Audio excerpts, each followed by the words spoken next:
Welcome guys, welcome to इमी channel. आज की हमारी वीडियो एक इंटरेस्टिंग टॉपिक पे हम लेके आए हैं और वो है उन लोगों के लिए जो कि ऑस्ट्रेलिया में काम करने के ख्वाहिशमंद हैं और वो चाहते हैं कि मुस्तकिल तौर पर वहाँ पर वो सेटल हों और उनको पीआरशिप मिले। तो ये वीडियो आज उन लोगों के लिए है और अगर आप भी उसमें से हैं जिसको जाने की ख्वाहिश है लेकिन उसको नहीं पता कि वो ये कैसे कर सकता है, तो आज हम आपके लिए ये वीडियो लेकर आए हैं। मज़ीद आगे बढ़ने से पहले अगर आपको हमारा काम पसंद आए तो इसे लाइक करें और अपने दोस्तों और रिश्तेदारों में भी इसे शेयर करें और हमारे चैनल को सब्सक्राइब भी करें और बेल आइकन के बटन को भी लास्ट पे दबाएं ताकि आपको नोटिफिकेशंस वक्त पर मौसूल हों।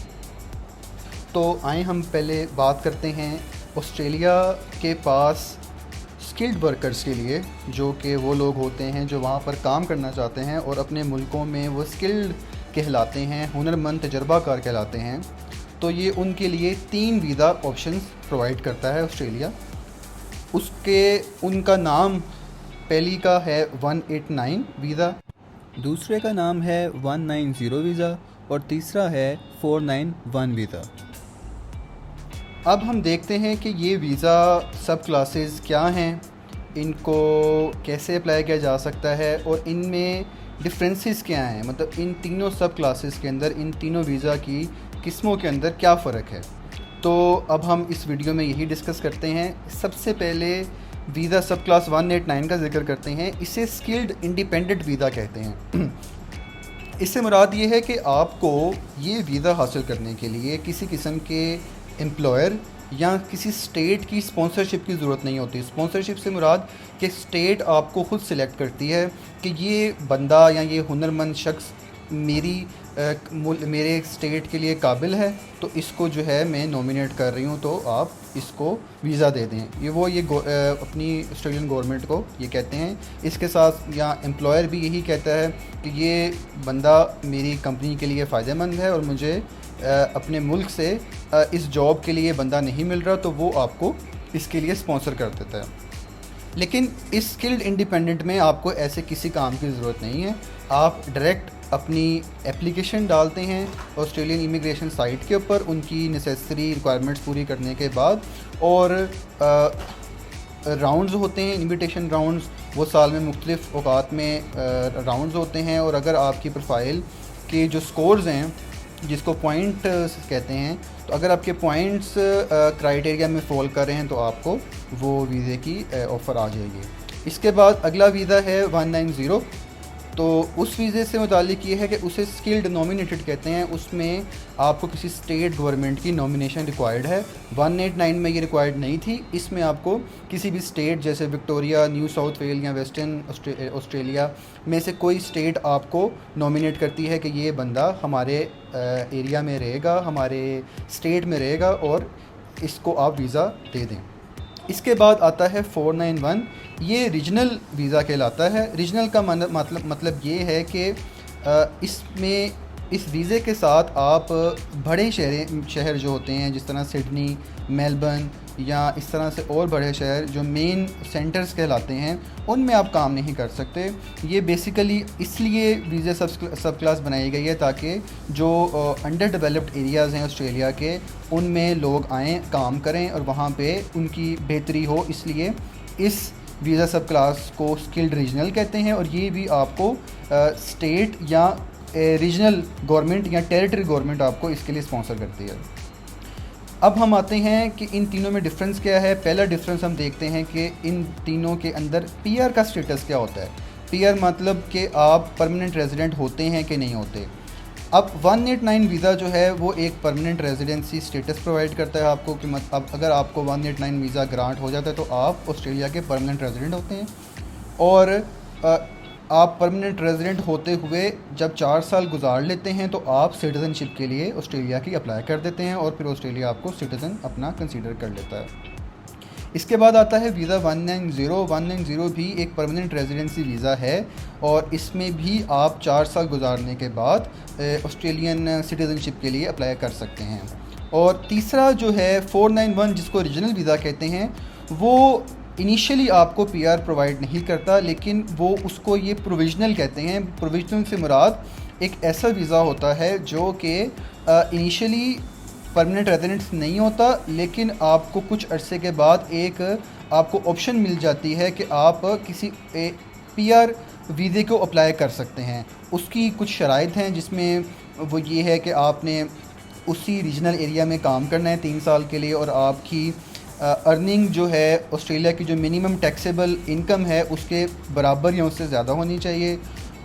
और आप 3 साल गुजारने के बाद जो उनकी एक वीज़ा सब क्लास 191 है, जो कि स्पेशली 491 के लिए बनाई गई है, उसमें आप अप्लाई कर सकते हैं पीआर के लिए। और जब आपको पीआर ग्रांट हो जाती है तो उसके 1 साल के बाद आप सिटीज़नशिप के लिए अप्लाई कर सकते हैं। तो ये भी बेसिकली पीआर रेजिडेंसी अल्टीमेटली आपको प्रोवाइड करता है और सिटीज़नशिप प्रोवाइड करता है, लेकिन इनिशियली आपको परमानेंट रेजिडेंसी नहीं मिलती। इसके बाद आता है कि आपका रहना आपने कहाँ पे है, और आपने वर्क कहाँ पे करना है, और आपने स्टडी कहाँ पे करनी है। जो 189 वीज़ा है वो आप समझ लीजिए कि एक फ़ेडरल वीज़ा है। फ़ेडरल से मुराद कि आप ऑस्ट्रेलिया में किसी भी स्टेट में काम कर सकते हैं, किसी भी जगह पर रह सकते हैं, कहीं भी पढ़ सकते हैं। तो वो आपको खुली आज़ादी देता है कि आप कहीं भी जाकर काम कर सकते हैं। इसके बरक्स जो 190 वीज़ा है वो बेसिकली आपका एक स्टेट का वीज़ा होता है। तो उसके लिए एक रिक्वायरमेंट होती है कि आपने मिनिमम 2 साल के लिए उस स्टेट में काम करना होता है, उधर ही रहना होता है, और वहीं पर स्टडी अगर आपको करने का शौक़ है तो आप स्टडी भी वहीं पे करेंगे। 2 साल के बाद आप आज़ाद होते हैं कि आप किसी भी और स्टेट में कहीं भी रह सकते हैं और काम कर सकते हैं और पढ़ सकते हैं। इसके बाद आता है 491 वीज़ा। 491 जिस तरह मैंने पहले बताया आपको कि वो आपको उस रीजनल एरिया में आपको रहना पड़ता है जिस रीजनल एरिया से आपको नॉमिनेशन आई है, या फिर अगर आपको स्टेट की तरफ से नॉमिनेशन आई है तो आप उस स्टेट की जितने भी रीजनल एरियाज़ हैं वहाँ पर रहकर काम कर सकते हैं और पढ़ सकते हैं। और ये बेसिकली आपको 5 साल का आपको वर्क वीज़ा एक हिसाब से प्रोवाइड करता है। तो आप बेसिकली 5 साल के लिए काम करते हैं, उस दौरान फिर आप 191 वीज़ा के लिए अप्लाई करते हैं। आपको जब पीआरशिप मिल जाती है तो फिर उसके बाद आप सिटीजनशिप के लिए अप्लाई कर देते हैं। इसके बाद आता है कि इन तीनों वीज़ा की मिनिमम पॉइंट्स की रिक्वायरमेंट्स क्या है। जैसे मैंने पहले बताया है कि ये एक पॉइंट बेस्ड सिस्टम है, ऑस्ट्रेलिया ने जो स्किल्ड माइग्रेंट्स के लिए इंट्रोड्यूस करवाया है, तो इसके लिए पॉइंट्स की रिक्वायरमेंट होती है। तो मिनिमम पॉइंट्स जो कि 189 वीज़ा के लिए हैं वो हैं 65 पॉइंट्स। अब जब आपके प्रोफाइल के 65 पॉइंट्स जब हो जाते हैं तो फिर आप एलिजिबल हो जाते हैं एक एक्सप्रेशन ऑफ इंटरेस्ट डालने के लिए। एक्सप्रेशन ऑफ इंटरेस्ट बेसिकली आपका एक वीज़ा की एप्लीकेशन है, वीज़ा की कि आप इस वीज़े के लिए इंटरेस्टेड हैं, तो आपको गवर्नमेंट, फेडरल गवर्नमेंट या स्टेट गवर्नमेंट या रीजनल गवर्नमेंट वो आपको नॉमिनेट करे और फिर आप इसका वीज़ा अप्लाई कर सकते हैं अगर आपको नॉमिनेशन आ जाती है। तो उसके लिए पॉइंट्स आपके पास 65 कम से कम होने चाहिए। 190 वीज़ा जो है, जो कि स्टेट नॉमिनेशन होती है, उसके लिए भी आपको 65 पॉइंट्स ही मिनिमम चाहिए। लेकिन उसमें एक फ़ायदा ये है कि स्टेट जो है आपको 5 नंबर प्रोवाइड करती है अगर आपको वो नॉमिनेट करती है। तो अगर आपके मार्क्स 60 हैं तो स्टेट आपको 5 नंबर दे के आपके मिनिमम पॉइंट 65 कर देती है और फिर आप इस वीज़े के लिए एलिजिबल हो जाते हैं। इसके बाद आता है 491 वीज़ा। तो 491 वीज़ा जो है उसकी भी मिनिमम रिक्वायरमेंट 65 की है, लेकिन उसकी अच्छी बात यह है कि जो आपको स्टेट या रीजनल एरिया में काम करने के लिए आपको जब वीज़ा नॉमिनेशन होती है तो आपको 15 मार्क्स मिलते हैं। तो अगर आपके मार्क्स 50 बन रहे हैं, पॉइंट्स आपके 50 बन रहे हैं, तो 15 मार्क्स उसमें ऐड हो जाते हैं और 65 की आपकी मिनिमम रिक्वायरमेंट फुलफ़िल हो जाती है और आप एक्सप्रेशन ऑफ इंटरेस्ट डाल सकते हैं।